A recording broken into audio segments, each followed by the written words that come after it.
feel the air getting colder. Je pense qu'il est important de comprendre qu'avant d'être un sport, le taekwondo c'est un art martial. Aujourd'hui, le passage de grade, c'est un examen martial. Bien que ça soit un examen sanctionné par l'État, c'est avant tout une pratique d'art martial. Donc ce qu'on doit voir sur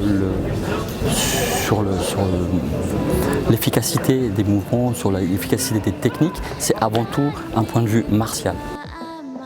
C'est un examen, que ce soit en compétition combat, on perd toujours 30% de ses moyens. Et effectivement, quand on rentre sur le tatami, eh ben, on essaie de se libérer complètement. Ça veut dire qu'on fait le vide. Dès qu'on pousse le premier kiap, eh ben, c'est fini. Donc la peur qu'on avait, la peur est partie et là ça nous permet de travailler tranquillement. Et c'est surtout la vitesse, parce qu'il y en a qui veulent aller trop vite. Et quand on va trop vite, c'est là que deux fois on perd ses moyens et on se trompe dans les gestes et après on ne sait plus là où on en est.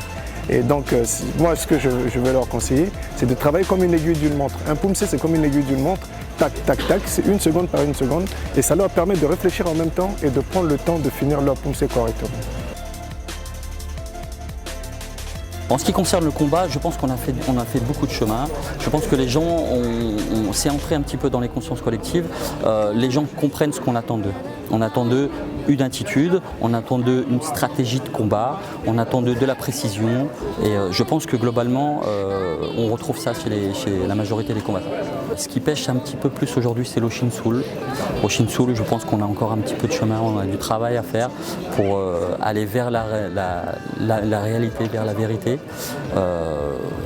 Les pumsés sont globalement dessus.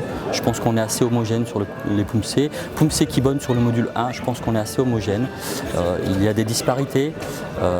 Après, on attend sur un grade supérieur à 3, 6e dan, 4e, 5e dan. On attend de la précision, on attend vraiment de la puissance. Vraiment remplir les critères qui sont demandés lors du passage de grade.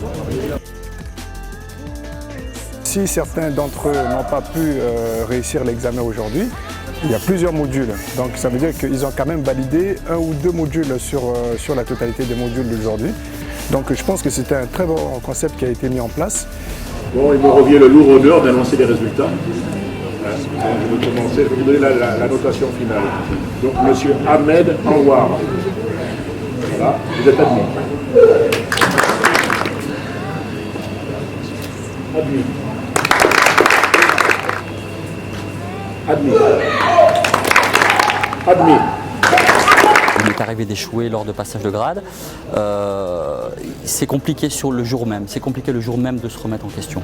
Mais le temps faisant, et si on a des bonnes bases, et si on sait véhiculer, si on comprend les valeurs du taekwondo, on comprend que l'échec, pas aujourd'hui bien sûr, mais on comprend que l'échec peut être un atout. Et se remettre à cheval, se remettre en question et repartir sur un passage, je pense que ça peut être formateur.